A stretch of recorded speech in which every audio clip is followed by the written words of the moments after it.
Pessoal, 27 de abril, domingo, tá no dia de eu fazer uma análise sobre as principais notícias, né, na minha opinião.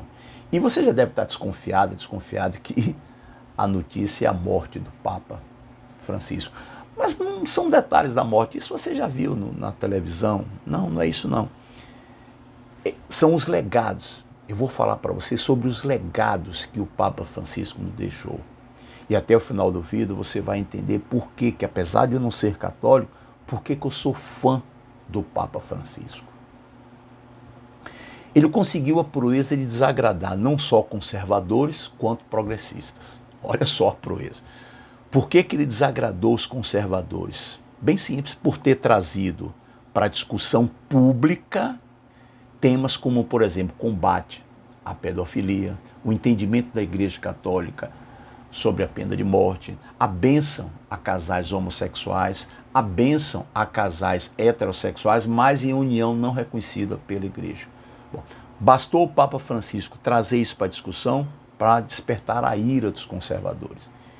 E os progressistas, por que o Papa desagradou os progressistas? Bem simples, porque para estes o Papa Francisco deveria ter ido mais longe nas mudanças que propôs.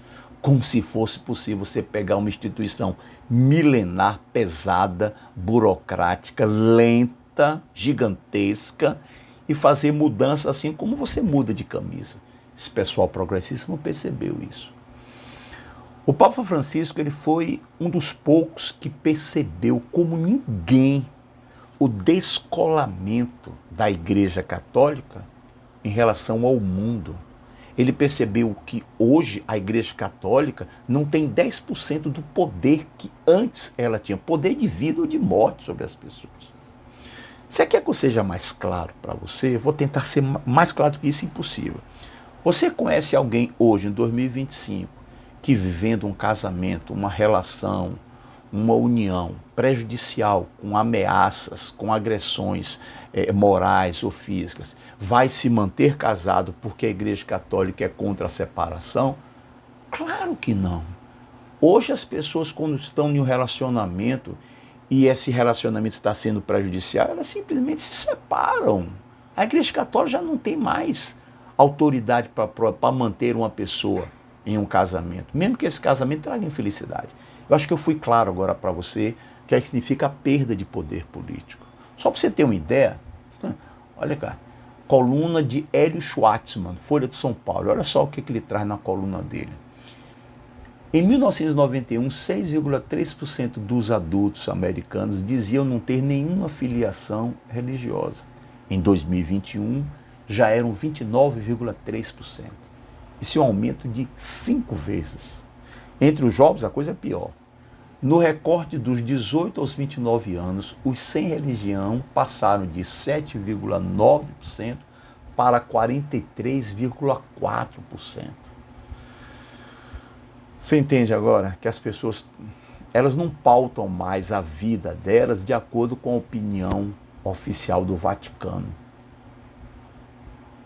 O Papa Francisco percebeu isso e tentou mudar. Para tentar é uma tarefa inglória. E daqui a pouco eu vou explicar por que é inglória. Mas olha só, foi o que ele trouxe para a discussão. Olha só.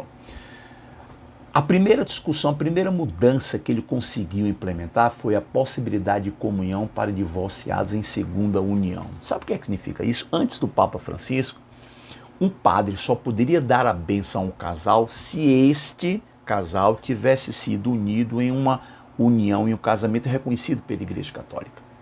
Se houvesse um divórcio, o casal se separasse e um desses componentes, ou os dois, se casassem com outras pessoas, essa nova união não poderia, essa pessoa que antes recebia a bênção, não poderia mais. Por quê?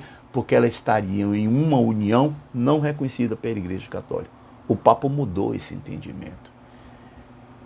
Ele diz que são milhares os motivos que podem levar que justificam uma pessoa a fazer uma separação. E aí deu ao padre da igreja a última palavra. Ele vai fazer uma análise o que levou aquele homem ou aquela mulher a se separar. Poxa, ela teve um motivo para se separar. teve, se justifica a separação. Então eu estou autorizado pelo Papa a dar a minha bênção a essa pessoa. Quem fez isso foi o Papa Francisco. Bênção para casais homossexuais. Olhe só você o que ele falou numa famosa entrevista que ele deu a bordo de um avião que estava voltando do Brasil para a Itália. Olha só, abre aspas. Se um homossexual aceita o Senhor e tem boa vontade, quem sou eu para julgá-lo? Caramba, foi o Papa que falou isso. Pena de morte. Hoje o entendimento hoje da Igreja Católica, a posição oficial do Vaticano em relação à pena de morte, é diferente do que era antes. É um entendimento mais progressista. E, para mim, o mais importante legado dele é o que me faz, todos eles me atraem, mas esse aqui em especial, o combate aos escândalos de pedofilia praticados por padres. Se o mundo hoje fala abertamente, publicamente, dos escândalos de pedofilia dentro da igreja, isso a gente deve ao Papa Francisco. Ele estabeleceu normas, criou comissões dentro da Igreja Católica. Só para você ter uma ideia, cara, fundos do Vaticano hoje são usados para indenizar as vítimas dos casos das agressões sexuais cometidas por padres da igreja.